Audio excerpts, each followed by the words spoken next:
अखन अहाँ सब सुनि रहल छी वायरस केयर के शानदार प्रस्तुति।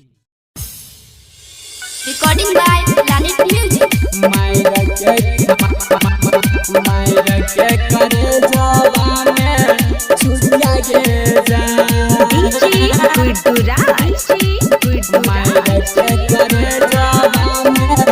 मायरा के करे जवाने छुड़िया के जा म्यूजिक डायरेक्टर संगा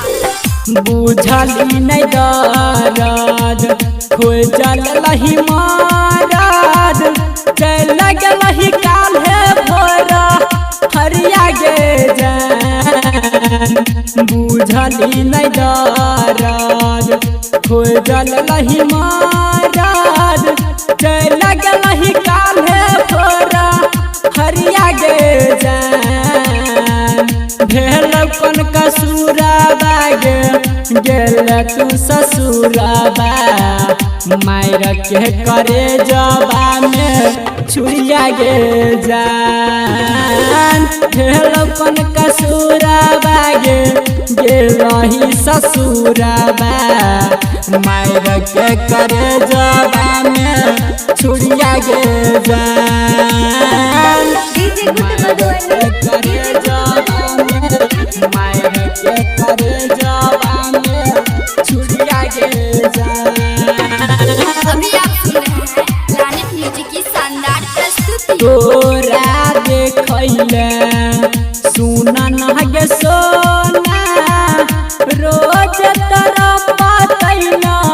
जरिया गे जान तोरा देखैले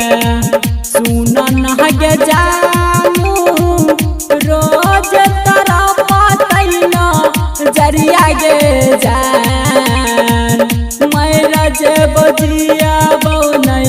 सुना है गई पगली मायरा गलही दिलावा पर छुड़िया गे जान भेल कौन कसूरा बागे गेलही ससुराबा मायरा के करे जबा में छुड़िया गे जान डीजे गुड्डूराज करे जबा में मायरा के करे जबा में छुड़िया गे जान प्लैनेट म्यूजिक दरभंगा। राम अंजिया दब कहै छौ किसान बुझली नहीं किया मजा बुढ़िया गे जान सुमनयंकुश कहौ विवेक बने लिखिया तू दुरिया गे जान तोरे अचारा से फसरी लगैबो मारा गलही सीनावा में छुड़िया गे जान भेल कौन कसूरा बागे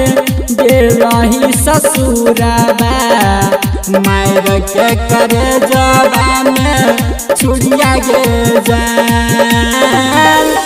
बुझली नहीं दर्द खोजल लही मारद चल गलही काल्हे भोर हरिया गे जान भेल कौन कसूरा बागे गेल तू ससुराबा मायर के करे जबा में छुड़िया गे जान भेल कौन कसूरा बागे गेलही ससुराबा मायर के करे जबा में छुड़िया गे जान। Planet recording studio. अखन अहाँ सब सुनि रहल छी वायरस केयर के शानदार